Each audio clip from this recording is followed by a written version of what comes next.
The Philippines, rich in biodiversity and teeming with life, with more than 52,177 documented species, half of which are endemic. From the insects to towering trees and plant life, above, life thrives in plain sight. But a real complex world starts beneath the surface. This area, just a few kilometers from Mount Calayo, is known as the City of Golden Harvest. It's home to vast rice fields, pineapple plantations, and thriving agricultural industries that supports both the city and the surrounding region. With over 30,000 hectares dedicated to agriculture, it's a leading rice producer in northern Mindanao. But what makes Valencia's soil so fertile? Mount Muswan, also known as Mount Calayo or Fire Mountain, erupted around 1866 to 1867, covering the surrounding areas with volcanic ash and lava.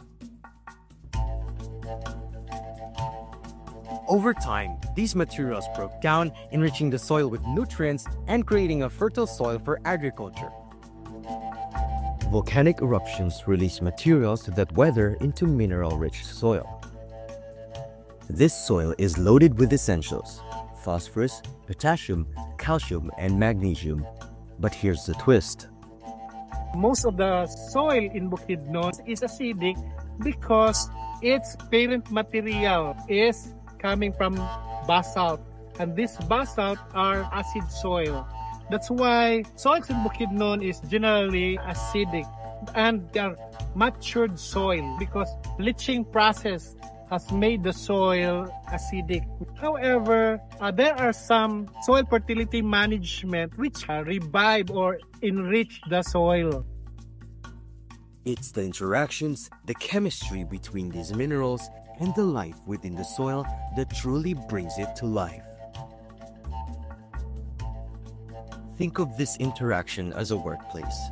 Phosphate solubilizing bacteria, the chemists, nitrogen fixing bacteria, the converters, and the mycorrhizal fungi, the transporters. This synergy between microbes and volcanic materials is what makes volcanic soil especially fertile. But these aren't the only players at work beneath.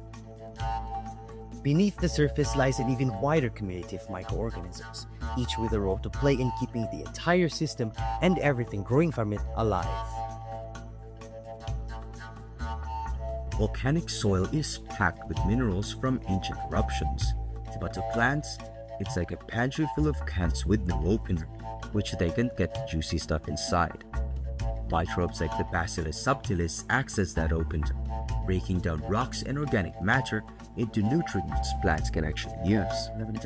There are other organisms as well, working together to maximize the soil's potential. First is a mycorrhizal fungi, which links with roots, extending their reach to find nutrients. Next are the earthworms, which are the ones responsible in keeping the soil airy and mixed. And last are the rhizobia microbes, which reside in root nodules, turning air nitrogen into plant food. Together, they transform dead volcanic ash into a thriving ecosystem, an entire secret society under the soil, working all together, feeding the world above. Soil doesn't just feed plants, it supports life on Earth. Healthy soil stores carbon, filters water, and supports food systems. Volcanic soil enriched by minerals and microbial life amplify these benefits. Sustainable farming on volcanic soil helps us combat climate change and ensure food security. Valencia thrives because of what lies beneath: a living soil, born from fire, shaped by time, and sustained by life. In a country of volcanoes, we are surrounded by untapped potential.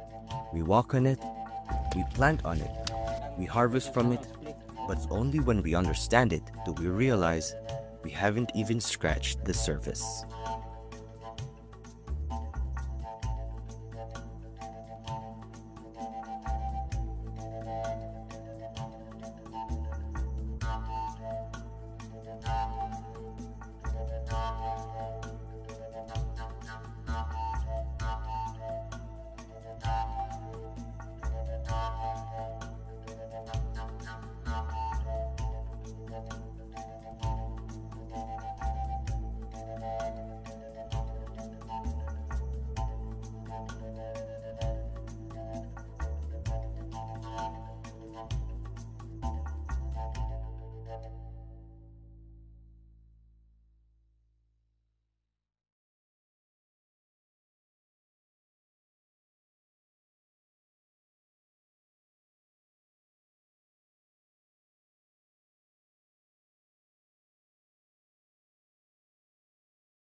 Uy, musta? Ako, si Lian, at kasama ko si Dini. Sa kaming farmer at layunin naming panatilihin ang kalusugan ng lupa at siguraduhing sustainable ang pamamaraan ng aming pagsasaka.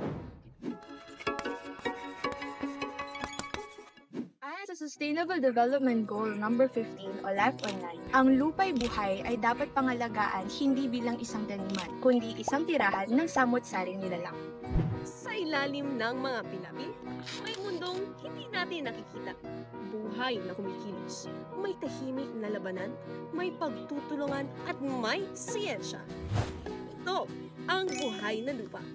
Mananathukayin ang nakatagong mundo sa ilalim ng ating mga paa. Ayon sa Food and Agriculture Organization, ang soil biodiversity o sari buhay sa lupa ay tumutukoy sa iba't ibang uri ng buhay na organismo na matatagpuan sa loob ng lupa na parang isang barangay. Ang bawat membro may trabaho, ang bawat galaw may epekto. Pero teka, ano nga ba ang itsura ng lupa sa loob? Tignan natin sa 3D model na ito. Simula sa pinakailalim mayroong bedrock, parent material, subsoil, topsoil, at humus sa ating lupa. Mapapansin natin ang bawat layer may papel sa siklo ng buhay sa ilalim ng lupa. Kung titingnan mo, parang wala lang. Pero sa isang kutsarang lupa, may mahigit 1 bilyong buhay.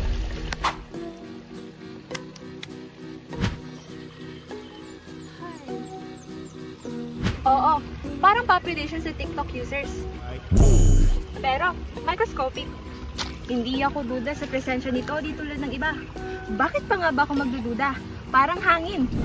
Hindi nakikita, pero ramdam ang presensya. Sila ang superheroes sa ilalim ng lupa. Isipin mo ang lupa bilang isang barangay. Tahimik pero puno ng aksyon. Maliit pero makapangyarihan. Si Earthworm, ang engineer ng hangin. Siya ang gumagawa ng lagusan para makahinga ang lupa at makalusot ang mga ugat. Tapos may scientist tandem, si Rhizobia, the nitrogen fixer, parang chemist na nagpapayaman sa tanim. At si mycorrhizae, ang messenger ng phosphorus. Laging nasa biyahe, dala-dala ang sustansya mula sa lupa papunta sa ugat. Si fungi, na tagabulok ng mga tira-tira. Si nematode, referee ng microbial community, walang daya sa ilalim ng lupa. Sila ay responsable sa tinatawag na decomposition na nangyayari sa nutrient cycle o biogeochemical cycle. Ito ay ang paulit-ulit na paggalaw ng mga mahahalagang elemento at sustansya sa loob ng isang ekosistema. Paano nga ba ito nangyayari sa kalikasan? Una, absorption. Ang mga halaman ang unang kumukuha ng mga sustansya mula sa lupa, tubig at hangin upang lumaki at bumuo ng sarili nitong pagkain. Pangalawa, transfer. Kapag kumain ang mga hayop sa mga halaman, napupunta ang sustansya sa katawan nila. Kapag kumain naman ang ibang hayop sa mga ito, tuloy-tuloy ang paglipat ng sustansya sa food chain. Ikatlo, release. Kapag namatay ang mga organismo o naglabas ng dumi, nagiging organikong basura ito. Kung may mga bayani, may mga salik din na hindi natin kontrolado. pH level ng lupa, tekstura at struktura, organic matter, klima at daloy ng tubig, alat at polusyon, antas ng sustansya at taas ng lugar. Mga abiotic factors. Sa mga katutubo at veteranong magsasaka, hindi lang kulay ng lupa ang tinitignan. Nararamdaman nila ito sa kanilang mga daliri. Amoy pa lang, alam mo kung may sustansya ba ang lupa. Tawag dito na mga eksperto, ethnopedology, ang agham ng kaalamang bayan tungkol sa lupa. Halimbawa, sa Palawan, sinasanay ng mga Tagwana ang agroforestry na may composting at intercropping, susi sa organikong materyales at fungi. Sa inyo pong opinion, ano po yung kasalukuyang estado ng minig pagiging po sa Labrador? Hindi na siya fertile because of overuse ng mga synthetic fertilizer. Alam naman natin, ang synthetic fertilizer will destroy the soil. ang katanungan, paano tayo maghahasik ng pag-asa sa lupang ating nililimo? Tayo ba'y magiging pataba? O tayo rin ang mag-ugat sa pagkawasak ng ating lupa?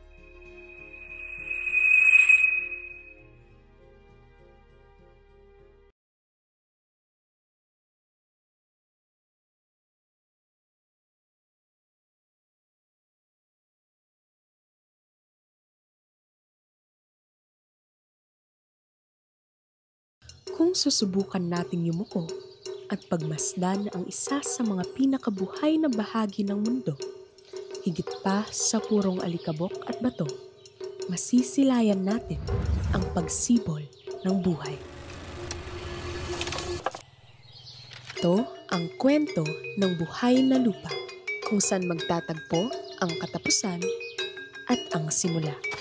At kung bakit ang tibok nito ay tibok din ng ating buhay. Unang kabanata, Komunidad sa Lupa. Ito ang tinatawag na soil biodiversity, ang dami at iba't ibang anyo ng buhay sa ilalim ng lupa. Sa madaling salita, para itong isang lungsod na kung saan ang bawat kilalang ay may kanya-kanyang tungkulin. Kilalanin natin sila isa-isa. Una ay ang mga fungi at bakterya, ang recyclers na tumutulong sa pag-decompose ng patay na halaman at hayop upang maibalik sa lupa ang sustansya. Sumunod naman ay ang mga bulate, ang engineers of the soil, kung saan sa kanilang paghuhukay, pinapapasok nila ang hangin at tubig na pinapadali ang paghalo ng nutrients sa lupa. Pangatlo, ang mycorrhizal fungi na kumakabit sa ugat ng mga halaman at tinutulungan nila ito upang makakuha ng mineral at tubig sa malalim na bahagi ng lupa. Tungkol din dito, aking nakilala si Sir RJ, isang guro't siyentista ng lupa mula sa Kalinga. Ang aking focus ngayon na inaaral ay mga mycorrhizal interaction sa mga halaman. Ang mycorrhizal interaction ay isa siyang relationship between fungi and plant. Pero hindi siya harmful. Beneficial interaction siya. Pwedeng infect ng fungi yung halaman, yung ugat ng halaman. Pero tutulong siya para sa halaman. Hindi niya sirain. Isa lamang ito sa mga organismong bahagi ng isang komplikadong proseso na bumubuhay sa ating mundo. Ngunit ang tanong, gaano ba natin ito naiintindihan at pinapahalagaan? Ikalawang kabanata, ang siklo ng buhay. Pag sinabing buhay ang lupa, hindi ito basta talinghaga. Literal itong buhay at bumubuhay. Alam mo ba na ang mga sustansya ay umiikot mula sa lupa at pabalik sa pamamagitan ng nutrient cycling? Sa prosesong ito, nakukuha ng mga halaman ang sustansyang kailangan nila, tulad ng nitrogen, phosphorus, potassium at iba pa. At kapag sila'y namatay, babalik ulit ang mga ito sa lupa. Sa kabilang banda, ang mga halaman ay nagbibigay ng pagkain, tirahan at enerhiya para sa mga tao, hayop at buong ekosistema. Sa mas malawak na perspektibo, ang lupa ang nagbibigay ng buhay sa atin. Ngunit hindi lang tayo ang may kailangan sa lupa, kailangan niya rin tayo. Ikatlong kabanata, ang banta. Kung lilingon tayo sa kasalukuyang kalagayan ng lupa, unti-unti na itong namamatay. Ayon sa datos ng Department of Agriculture noong 2024, 80% ng lupa sa Pilipinas ay deteriorated o nasisira na. Labis na paggamit ng sintetikong pataba at chemical na pestisidyo, labis na pag-aararo, pagmimina. Ang mga ito ay nagre-resulta sa acidification, soil erosion, at kontaminasyon ng lupa na kalaunan ay nagpapalala ng climate change. Kailangan din natin pagpahingahin yung lupa. Ang tawag namin doon sa agriculture ay fallow period. Hayaan mo munang tumubo yung mga damo, yung mga insekto, mga earthworms, mga mikrobyo sa lupa para muling maibalik yung organic matter, yung nutrient cycling muling bumalik sa lupa. Sa panahon ng krisis sa klima at pagkain, ang pangangalaga sa lupa ay hindi isang opsyon, kundi isang tungkulin at panata sa susunod na henerasyon. Ika-4 na kabanata, pag-asa at panawagan. Hindi pa huli ang lahat. Sa bawat hakbang, makatutulong tayo sa muling pagbangon ng lupa. Dahil ito'y hindi natin pag-aari para gamitin lang. Siya'y dapat alagaan, unawain at mahalin. Panahon na upang hindi lamang lumingon sa lupa, kundi yumuko, makinig, at magsimulang muli. Itan ti panawen, ti panagtutubo.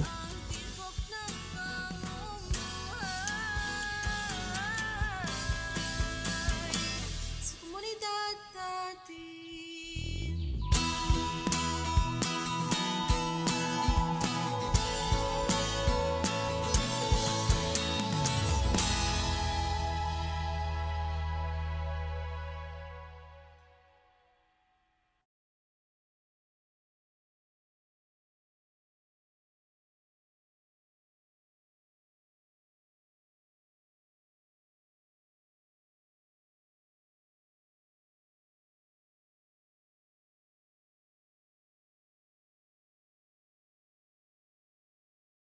Siguro nung gagalawin niya kasi may nakatira dyan, mga nunong Siguro sa din ko, puso itong yan. pulong ito, meron pala nunong sa Kaya puso. hanggat maaari, wag na wag niyong gagalawin.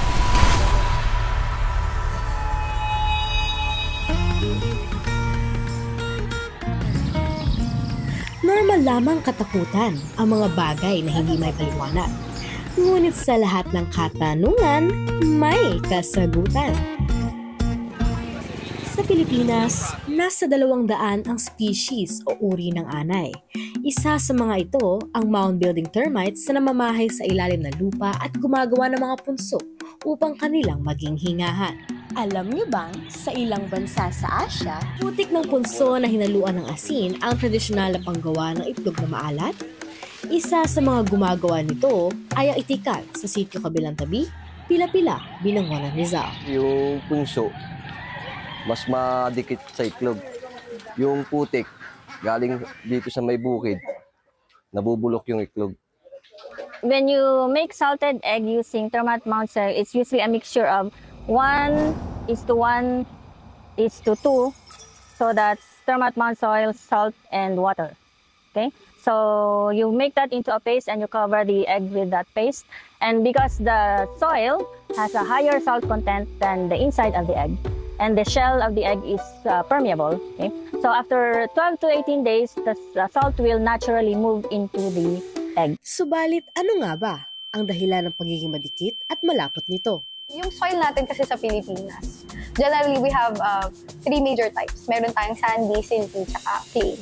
Sandy, malalaki yung particles nito. Mabilis dumalo yung tubig sa sandy soil. Sa silt naman, mas maliit yung particles niya sa sandy pero mas malaki pa din compared mo sa clay.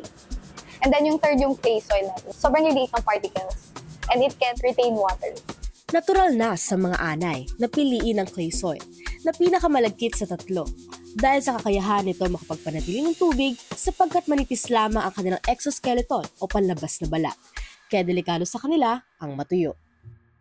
Dahil dito, nagmimistulang mga construction workers ang mound-building termites. Kumakain sila ng cellulose, isang hibla-hiblang carbohydrate o likas na asukal na matatagpuan sa kahoy at dahon.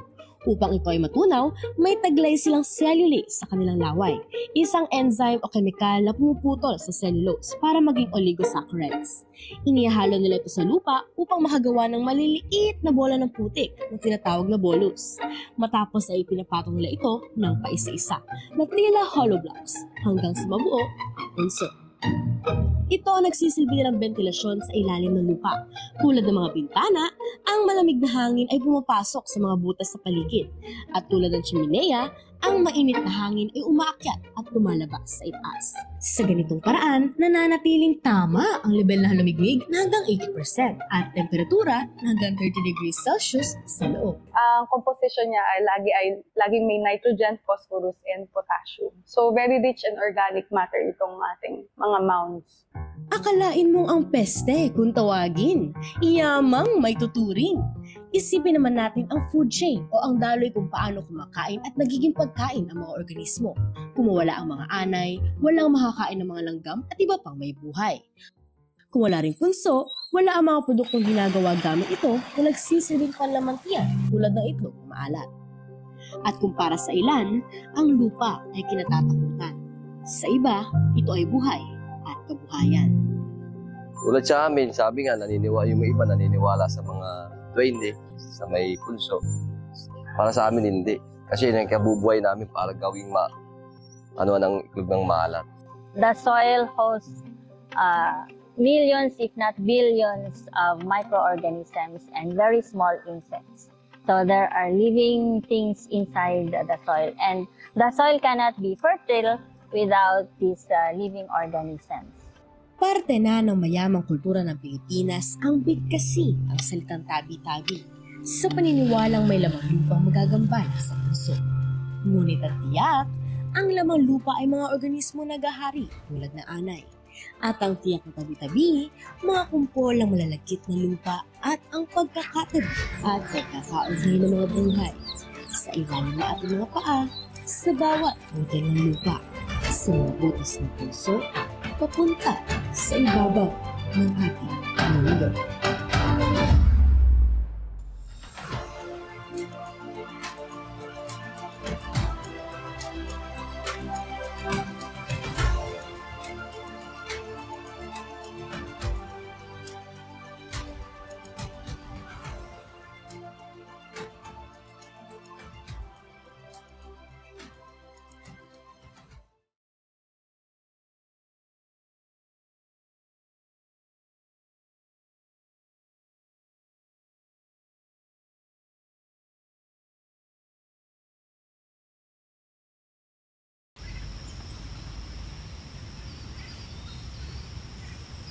Sa lupa nililibing ang mga patay, ngunit sa lupa ay may buhay.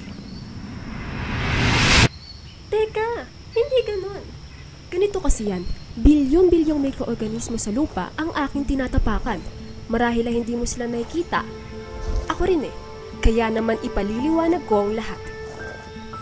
Sa pamamagitan ng agham ng soil biodiversity, ating tuklasin ang hiwagang nakabaon sa ilalim ng lupa at unawain kung papaano ang samot-saring buhay sa ilalim ang bumubuhay sa ibabaw.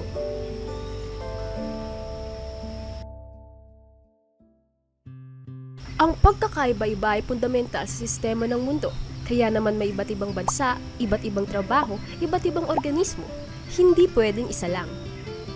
Dito na nga pumapasok ang konsepto ng diversity, dagdagan ng bio at soil biodiversity. Ito ang pagkakaiba-iba ng buhay sa ilalim ng lupa. Ibig sabihin, ang mga organismong ninirahan sa ilalim ng lupa ay may iba't ibang klase, katangian, gawain at komunidad. Hatiin natin sila sa 3 grupo batay sa pisikal na sukat: microbiota, mesobiota, at macrobiota. Sa microbiota nakapaloob ang pinakamaliliit na organismong hindi papantay o lalagpas sa 0.1 mm ang laki. Nahati pa sila sa 2 grupo, microflora at microfauna. Nasa microflora yung mga algae, bacteria at fungi na matatagpuan sa halos lahat ng dako ng daigdig. Kabilang naman sa microfauna ang nematodes, protozoa at rotifers. Karaniwan silang naninirahan sa soil water films at kumakain ng mga microflora, plant roots at kapwa microfauna. Nasa mesobiota o mesofauna naman ang mga organismong nasa 0.1 hanggang 2 mm ang laki.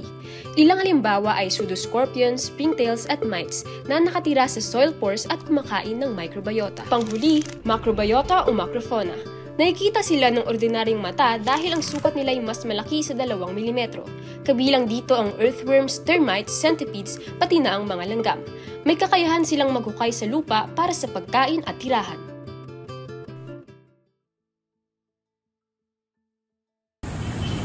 Hoy, may i-film pa tayo. Busy ako. Ano ba kasi yung binubungkal mo?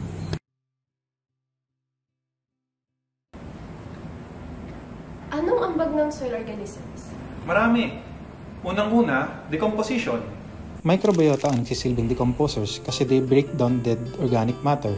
Bakit ba kailangan mag-decompose? Diyan na pumapasok ang nutrient cycling. Pag nag-decompose ang organic matter, yung nutrients ito ay nagre-release sa lupa tapos kinokonsume ng mga halaman. At yung mga halaman, nagre-release din sila ng nutrients na kinokonsume ng mga hayop at tao hanggang sa mag-decompose tayo. At paulit-ulit lang ang ganong proseso. Kaya nga nutrient cycling cycling. Decompose. So, technically, pwede kitang ilagay sa trash can for biodegradable? Siguro, lahat naman tao biodegradable Pati ikaw. Pati ako? Oo, pati ikaw biodegradable. I mean, pati ako, tao. Sa isang pag-aaral ng mga Pilipinong siyentista na sina Olguera, Asio at Labides, ipinakita ang kahalagahan ng mga mikroorganismo sa mga halamang nasa marginal upland o mga lupain sa kabundukan na mababa ang produksyon ng pananim dahil sa ilang salik kabilang na ang mababang kalidad ng lupa. Ayon sa resulta matapos ang pag-aanalisa sa fungi spore density o ang dami ng fungi spore sa bawat partikular na sukat, maging ang ilang physical-chemical characteristics ng lupa, ang presensya ng fungi spores ay nakatulong sa adaptasyon ng mga halaman sa ganoong klase ng lupain. Dito na nga pumapasok ang isa pang ambag ng soil organisms, soil structure maintenance. Itinuturing na ecosystem engineers ang mesofauna at macrofauna dahil sila ang nagpapanatili ng istruktura ng lupa. Sila ang nagmamanipula ng daloy ng tubig at hangin sa lupa na siyang nakaaapekto sa nutrisyon ng mga halaman. Apektado rin ang produksyon ng pagkain para sa mga hayop at tao, ang kalidad ng tubig, ang atmosfera at klima. At hindi lang dyan nagtatapos ang kapangyarihan ng soil organisms. Noong 2021, ang mga Pilipinong mananaliksik mula sa Universidad ng Pilipinas, Los Baños ay may natuklasan mula sa kalupaan ng Bulkang Mayon, isang bacterial species na may anti-cancer at antibiotic properties. Grabe! Dapat may ambag din ako sa biosphere. Pero dahil matagal pa ako magdi-decompose, sana ito na lang muna ang ambag ko. Magtanim. Pero masyado atang malalim yung dahupan ko. Sa samot-saring buhay sa ilalim, maraming salamat sa pagsusustento ng aming buhay sa ibabaw.